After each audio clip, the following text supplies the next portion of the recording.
Dinosaurs ruled the Earth for over 165 million years. However, there were many animals that lived before, during, and after that were just as formidable. We've picked 72 that dominate the others. In this show, we will talk about these dangerous animals, including when they lived, what they ate, their weaponry, and how humans would fare if these creatures were still alive. From the largest venomous animal of all time, to birds that could take out animals 30 times their weight, to a pterosaur that could kill a T-Rex, this is 72 Dangerous Animals, Prehistory.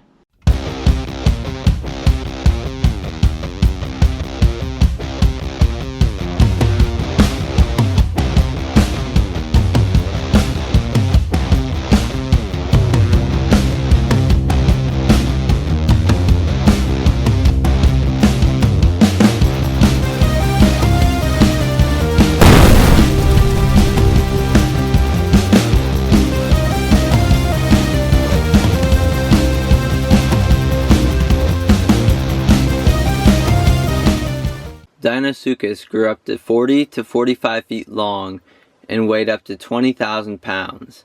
It lived 82 to 73 million years ago in North America. Deinosuchus, the terrible crocodile, was the second largest crocodilian of all time after Purosaurus. It was an alligator and had large conical teeth used for crushing its prey. Deinosuchus had the power to kill and eat large dinosaurs as well as fish, sea turtles, and other large prey. Hadrosaur vertebrae have been found in Texas with Deinosuchus bite marks in them. Like Purosaurus, Deinosuchus was the apex predator in its habitat and didn't have to worry about many threats. Like modern crocodilians, Deinosuchus waited at the water's edge to ambush terrestrial prey coming to the shore to drink. It lunged from the water and grabbed hold of its prey, then dragged it into the water to drown it. It could do a death roll like modern crocodilians in order to tear its prey apart. The giant prehistoric side-necked turtle Bothromes was targeted by Deinosuchus frequently, and many of its shells have been found crushed due to the bite of a Deinosuchus. It used its smaller, blunt back teeth to crush the turtle shells. Albertosaurus and Aplysiosaurus fossils have been found with Deinosuchus bite marks in them, indicating that Deinosuchus even targeted tyrannosaurs. Deinosuchus had a broad head, and the tip of its snout was enlarged and curved slightly. Deinosuchus bit down with over 102,000 newtons of force, topping even Mosasaurus. Deinosuchus had unusually large, deep-pitted scutes on its back, allowing for protection and supporting its massive body weight on land. Deinosuchus lived on both sides of the western interior seaway and preferred brackish water, but may have ventured out into the ocean, as fossils have been found in marine deposits. On the eastern side, Deinosuchus wasn't as large as on the western side, but no theropod dinosaurs reached close to its size in the region, revealing that Deinosuchus was the apex predator on the eastern side as well as the western. Deinosuchus could live up to 50 years and reach its full size at around 35 years of age.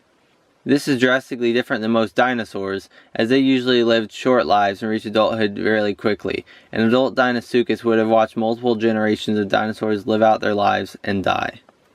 Deinosuchus takes top spot for now. Up next is a massive mammal with the potential to be the ultimate killing machine. Can it top Deinosuchus? Andrewsarchus grew up to 12 feet long and weighed up to 2,000 pounds. It lived 45 to 36 million years ago in Mongolia. It has been heavily debated whether Andrewsarchus was the largest terrestrial mammalian carnivore of all time or a smaller omnivore resembling an entelodont. The only known fossils of Andrewsarchus are a nearly 3-foot-long skull and some additional teeth. Its teeth weren't specialized for any specific thing, meaning it was a generalist, capable of killing anything it came into contact with, as well as digging up roots to eat and crushing seashells. While Andrewsarchus fossils have only been found in coastal areas, that doesn't mean it was limited to these habitats. Andrewsarchus also had the power to scare predators away from their kills. It had a powerful bite force equal to twice a tiger's at almost 9,000 newtons. Common arguments suggesting that it had a weak bite force include that Andrewsarchus had a small sagittal crest and a pinch in its snout like Spinosaurus. These are both inaccurate, as Andrewsarchus' skull resembles a Tyrannosaurus rex's in shape rather than a Spinosaurus, and its closest living relative, the hippopotamus, has a major pinch in its snout as well, and it still has an extremely powerful bite force at around 8,000 newtons. Additionally, in Andrewsarchus, its zygomatic arch supported the jaw muscles instead of the sagittal crest. These all suggest a strong bite force. As mentioned earlier, only the skull of Andrewsarchus is known, meaning there is zero direct evidence for it having hooves.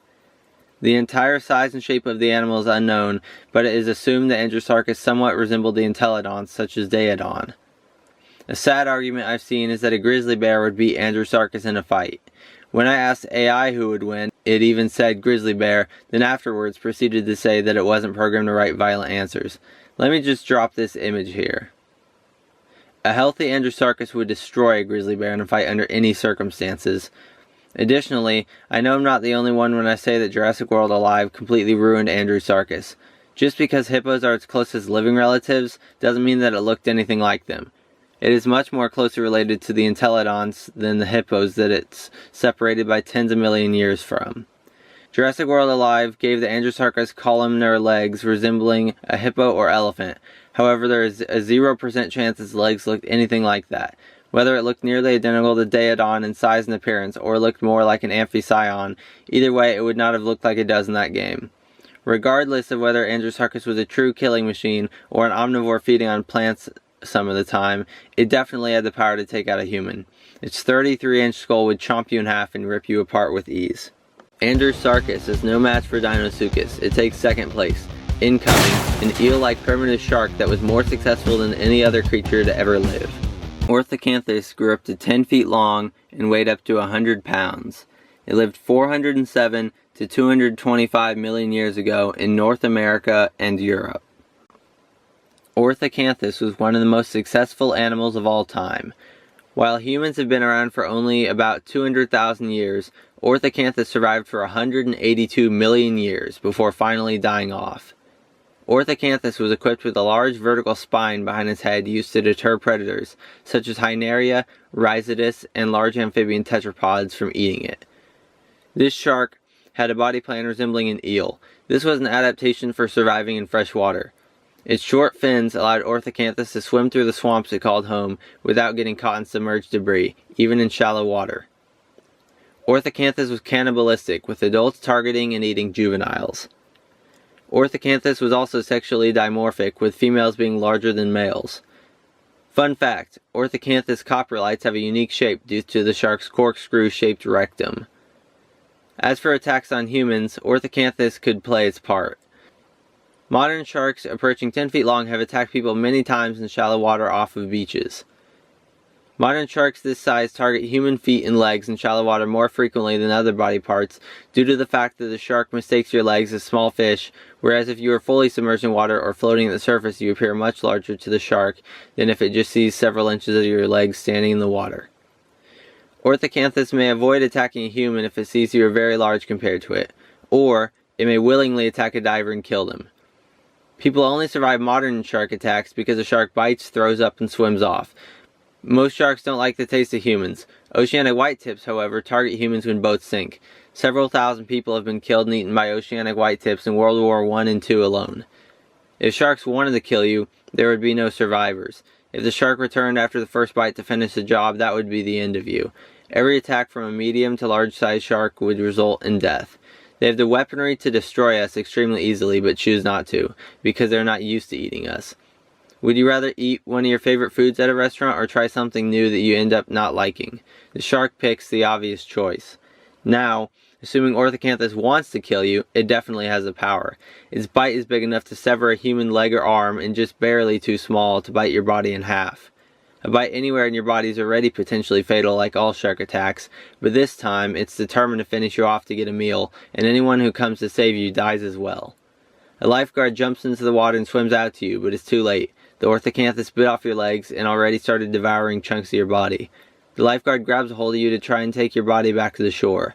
The Orthocanthus gets upset and turns, attacking the lifeguard. Soon after, he bleeds to death. If sharks decided to turn on humans, not one person would ever set foot in the water again. It would be a war, and the sharks would win. Orthocanthus may be dangerous, but it can't top Deinosuchus or Andrewsarchus. It takes third place for now. How does it compare to Andrewsarchus' long-lost smaller cousin?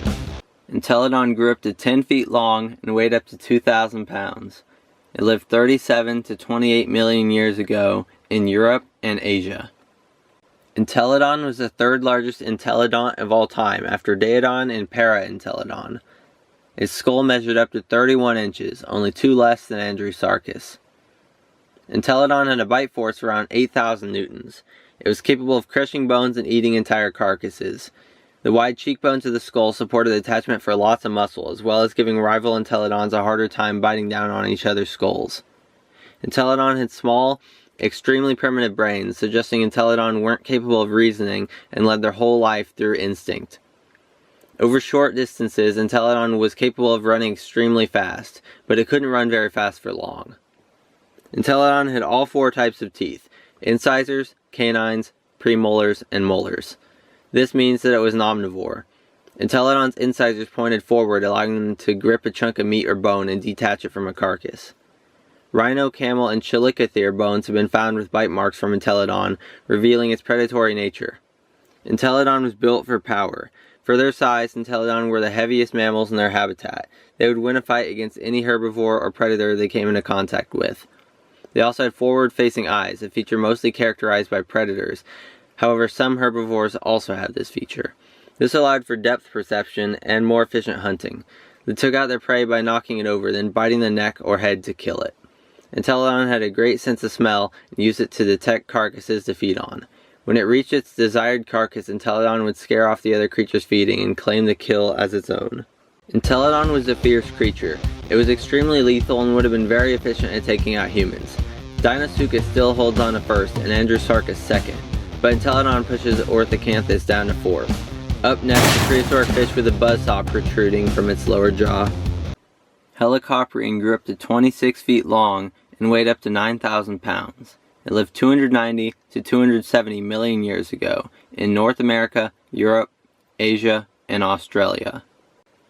Helicoprion was a massive prehistoric cartilaginous fish most closely related to chimeras. Dozens, if not hundreds of sources erroneously list Helicoprion as reaching 500 to 1,000 pounds. This is absolutely ridiculous, as the largest great white sharks reach 21 feet and over 5,000 pounds. Helicoprion was larger than the largest great white, which was 7,000 pounds, and at minimum Helicoprion would have weighed 8,000 pounds.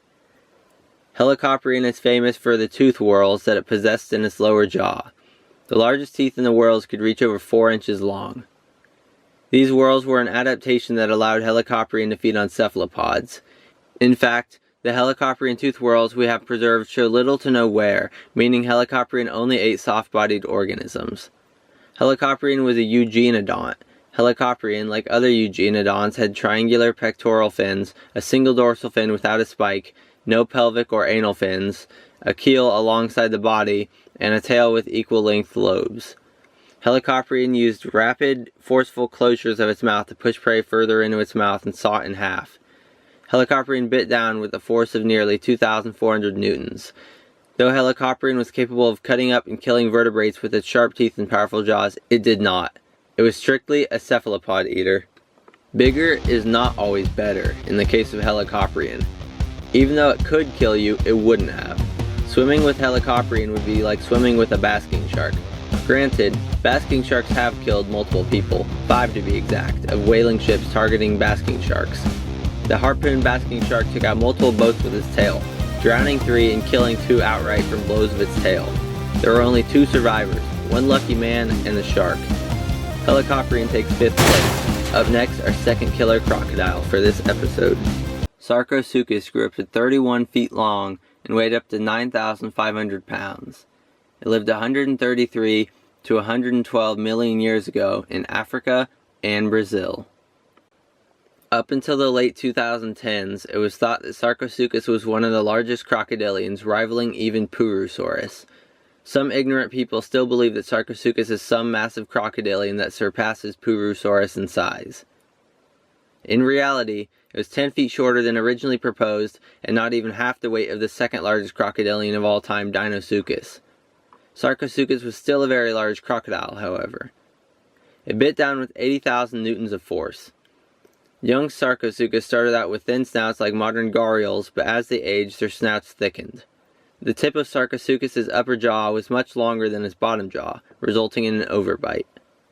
Sarcosuchus was a generalist hunter, preying on fish as well as terrestrial animals such as dinosaurs that came to the shore to drink. Common prey items included the dinosaurs Ouranosaurus and Nigersaurus, as well as the coelacanth Mawsonia. One creature it coexisted with that it could not take out was Suchomimus. Adult Suchomimus grew over 40 feet long and were generalists just like Sarcosuchus. They were capable of killing Sarcosuchus as well as pretty much anything else in their habitat. Unlike Deinosuchus, Purosaurus, and many crocodilians, Sarcosuchus was not capable of doing a death roll. This limited its power somewhat, and to rip apart large creatures, it was forced to slam its head around and shake it violently from side to side to knock chunks loose. It took Sarcosuchus 50 to 60 years to reach its adult size. While Sarcosuchus can easily top the other 4 creatures in this episode, it cannot top Deinosuchus. Deinosuchus was much longer, heavier, had a much stronger bite force, and was capable of doing a death roll. Sarcosuchus takes second place, Andrewsarchus to third, Telodon to fourth, Orthocanthus to fifth, and Helicoprion to sixth. Deinosuchus is the winner of this episode. It moves on to our finalists. Next episode on 72 Dangerous Animals Prehistory, a 3-foot scorpion, a giant piranha, and another weirdly toothed shark. Majungasaurus was the only known cannibalistic dinosaur.